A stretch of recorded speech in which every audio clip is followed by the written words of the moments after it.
Mga katambay, kamusta po? Si Kamanong po, nagbabalik po muli para po magkomento po sa inyo dito po sa Tambayang Makabayan. Magandang umaga po muna, tanghali, hapon, gabi. Madaling araw po sa ating lahat.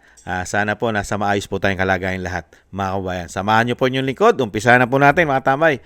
Komentuhan po natin. Ito pong sagot. Ito pong sagot ng mga pinangalanan po ng diskaya, mga tambay, na mga sangkot at nangungumisyon sa kanila. Lalong-lalo po, mga kabayan, ang malalaking taong politiko dito po sa House of Representatives. Sinagot naman po ng mga congressman, ng mga representative, lalong-lalo po ang tinatawag pong tambaluslos ng Vice President ay sumagot po na talagang pinasisinungalingan po na maling-mali po ang aligasyon na sila po'y tumatanggap ng kickbacks, mga kabayan, lalong-lalo po sa kabangyaman pondo ng Pilipinas. Malilinis po sila. Wala po silang bahid korupsyon pagka sila po ang nagsalita, mga kababayan. Pakinggan po natin sila, mga tambay. Mali, malisyoso at name-dropping. Ganyang inilarawan ni House Speaker Martin Romualdez ang pagkabanggit sa kanyang pangalan sa sinumpaang salaysay ng mag-asawang Pacifico Curly at si Sara Diskaya nang humarap ang mga ito sa Senate Blue Ribbon Committee kaugnay ng pagdinig sa maanumalyang flood control projects ng pamahalaan. Sa sworn statement ng mga Diskaya, ilan beses umanong binanggit ni Congressman Marvin Rillo si Speaker Romualdez bilang kanyang malapit na kaibigan.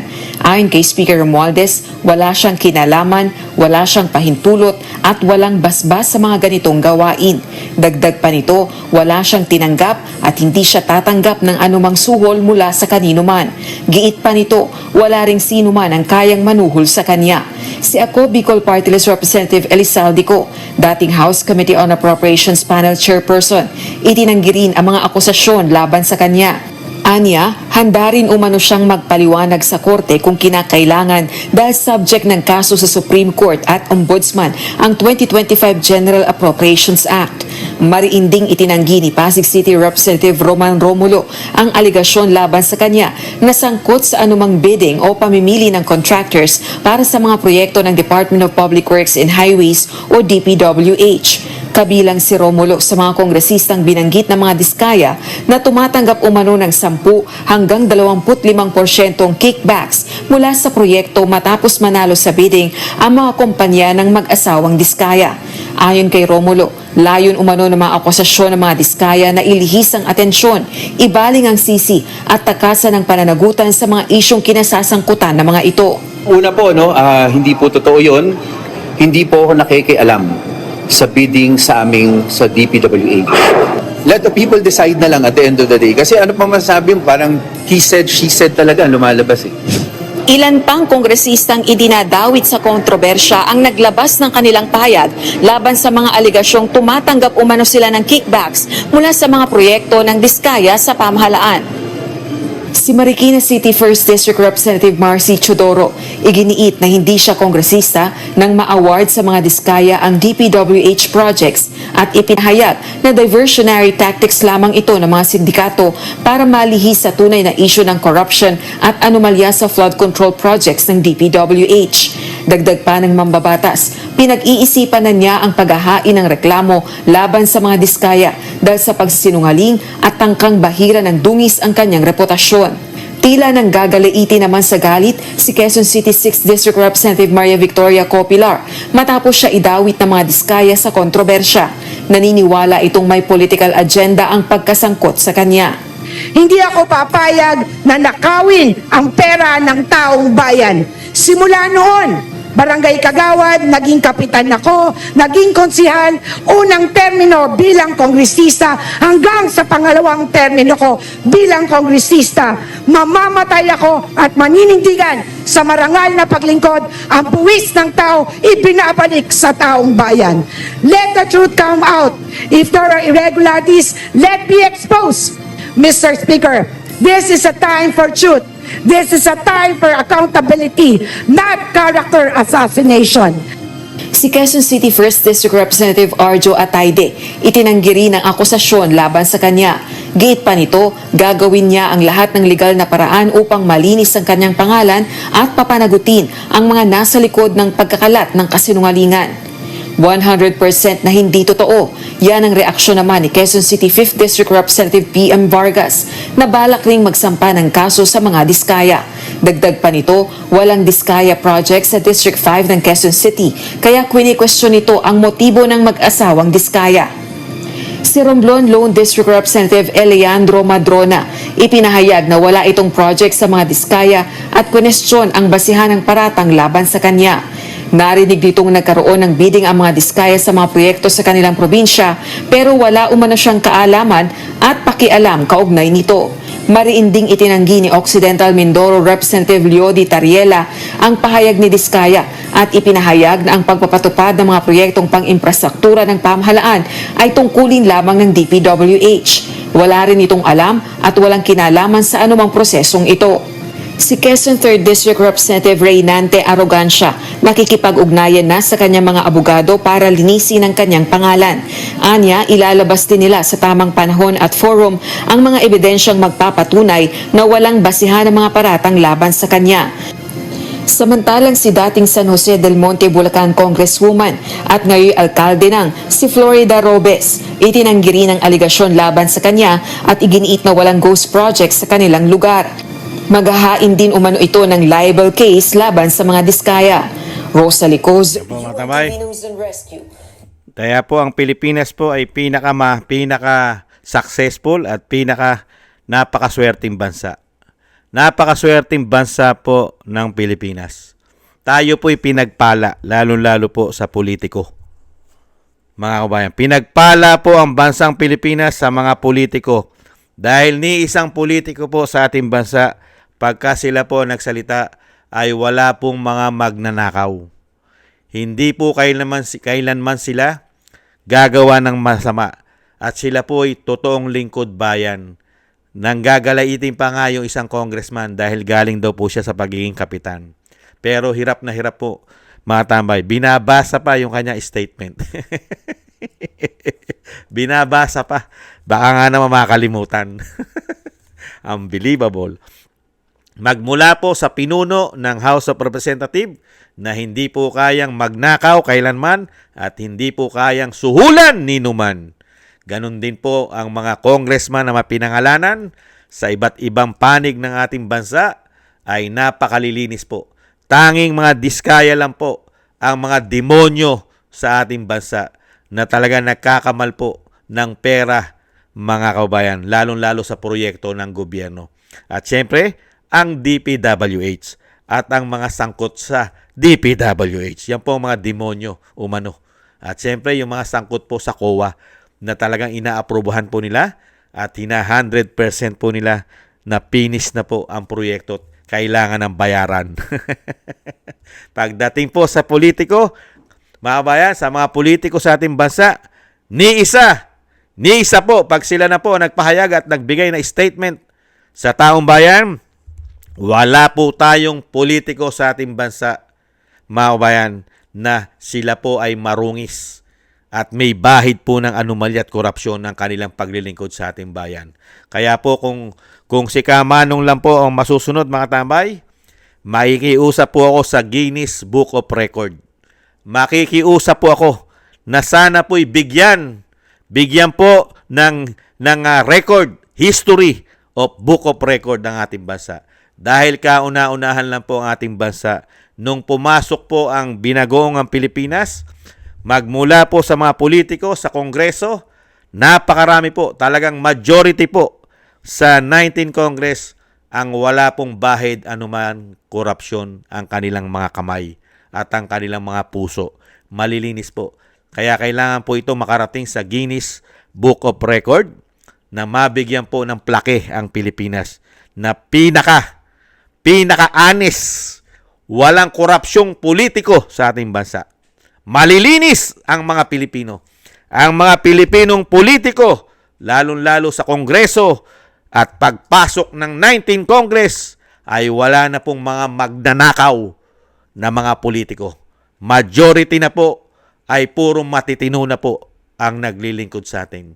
Kaya nga po sa sobrang galing ng mga politikong pumasok sa atin na walang anomalya at talagang mga diskaya lang At yung 15 pinangalanan ng Pangulo na mga contractors, yan po ang mga demonyo umano daw ayon sa kanila na mga magnanakaw.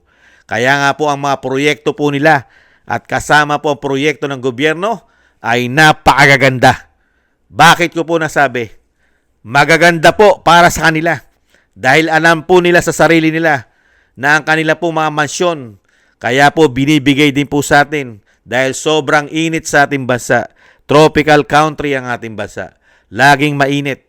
Hindi po ba? Ikumpara, hindi naman po tayo katulad ng lagi tayo, ang bansa natin ay katulad ng Baguio o Tagaytay o yung sa parting Mindanao o Bisaya na may mga lugar pong mabubundok at malamig. Hindi po ba? Kaya nga po napakagagaling ng politiko natin lalong-lalo po sa NCR, mga kabayan. Kasi yung mga mansyon nila, yung mga condo nila, yung mga townhouse nila, merong mga swimming pool, di ba? Meron pa nga silang mga swimming pool sa, tawag doon? Infinity pool, yung mga nasa taas, di ba? Kaya nga po napakagagaling ng politiko natin Dahil nga po sa sobrang linis nila, ano po ginawang project po sa atin? Binigyan po tayo ng sarili natin swimming pool sa loob ng bahay natin. Pinasok po. Yan po ang magandang ginawa po ng mga politiko sa atin. Dahil hindi po sila korap. Malilinis po sila. Kaya po sa buong Pilipinas ay binigyan po tayo ng mga lingkod bayan natin sa kanilang mga proyekto nang may kanya-kanya na po tayong swimming pool. Libre po ang tubig. Mga kabayan, ganyan po katindi ang mga proyekto ng mga matitino at walang korupsyong bahid sa kanila. Malilinis at sila pa'y magsasampa ng kaso, libel sa mga diskaya. Dahil sinisira ng kanilang pagkatao, ang kanilang malilinis na pagkatao, politika. Mga kabayan, ganyan po katitino ang mga tao na ito. Mga kabayan, pakapalan na lang po talaga ng mga pagmumuka. Pagka makapal na ang mukha mo sa dami ng pera mo, mga kabayan, ay baliwala na po sa'yo ang pagsisinungaling umano. Yung pagsisinungaling sa'yo ay parang umunguya ka na lang ng bubble gum o chewing gum. Sanay na po sila sa kasinungalingan umano. Mga kabayan, yan po. Flood control pa lang po yan, yung proyekto na yan. Pinasisinungalingan na nila. Di lalo pa yung ibang proyekto ng mga politiko. Di ba? May eskwelahan, may karsada, may tulay. Pati nga yung mga airport sa mga probinsya, kasama rin sila dyan. Di ba? Pati nga basketball court, di ba? Pati nga barangay hall, di ba? Lahat po yan, may proyekto sila. Pero malilinis po sila. Kaya nga ang ating bansa, sa sobrang galing ng mga politiko natin at sila pa rin po ang laging politiko sa ating bansa. Kaya nga po ang Pilipinas ay may hilera muna sa Singapore, sa Japan, sa South Korea, sa Asia, di ba? Kahit sa sinasabing nagkakaproblema po ang Taiwan, mga tambay, may hilera mo na yan. Kahit sa Guam, hindi naman, Amerika yan di ba? At marami pang bansa sa Asia, mga tambay, na umuunlad na. Hindi po ba? Kahit nga sabihin mo yung maliit na bansang Brunei, hindi po ba? May hilera mo na ang Pilipinas dyan.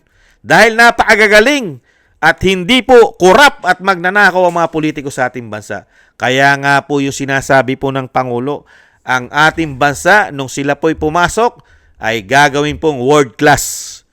World class ang ating bansa. Totoo naman po. Pagka po mga politiko magsasalita sa atin, world class na po tayong lahat. Dahil unang-una, dinala po nila tayo sa napakagandang panunungkulan. Walang bahid, korupsyon ang mga tao na ito.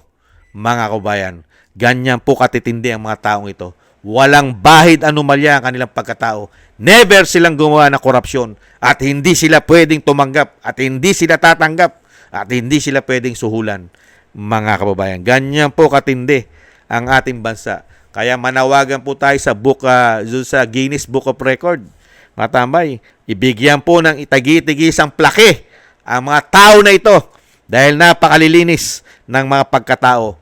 Ibang klase po. Kauna-unahan po ang tinatawag na tambaluslos, saldiko, mga tambay. At yung siyempreng mga grupo, lalong-lalo po sa BICAM Conference Committee Report ng 19 Congress, hindi po ba pinangalanan dyan sila Saldico, sila Estela Kimbo, si Manix Dalipe, at si Nonoy Libanan, At marami pang iba, kasama po ang mga senadora dyan na sinasabing grupo nila Senadora Grace po.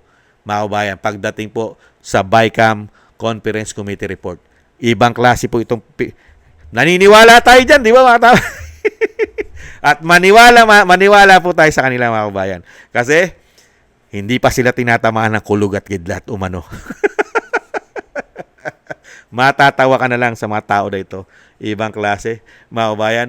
Kung papayag nga lang itong mga tao na ito, para masabi lang po na katotohanan na sinasabi nila, maniniwala lang mga Pilipino. Di ba? Maniniwala lang. Pagka ni-raid ng men in uniform, ng talagang raid na walang alam, at hindi po nila alam na sila'y re-raiden ng mga men in uniform, itong mga politiko na ito, diyan po malalaman natin kung talagang totoo sinasabi nila na hindi sila magnanakaw. Kasi ang sinasabi ni Mayor Magalong, ang mga pera ng mga politiko, mga demonyo magnanakaw, ay nasa kanilang mga mansyon, sa kanilang mga condominium, sa kanilang mga townhouse na ginagawa daw pong Bolt. At sa kanilang sinasabing asyenda. Hindi po ba? Pagka ni-raid mo lahat yan at hinalughog mo ang mga kanilang Bolt niyan, dyan mo masasabi sila ay malilinis talagang tao. Pag wala kang nakitang Bolt. Sila po ay malilinis at walang bahid ng korupsyon, mga tambay. Dahil binabasa pa ng isang kongresista, binabasa pa yung kanyang statement, mga kabayan. Yan po, mga kabayan. Expected na po natin yan. Expected na po natin yan na talaga itatanggi naman po nila lahat yan. Lahat po ng pinangalanan ng Diskaya, itong mag-asawang Diskaya, itatanggi po lahat nila yan. Dahil ikaw ba naman, meron po bang umaming magnanakaw na siya ay magnanakaw?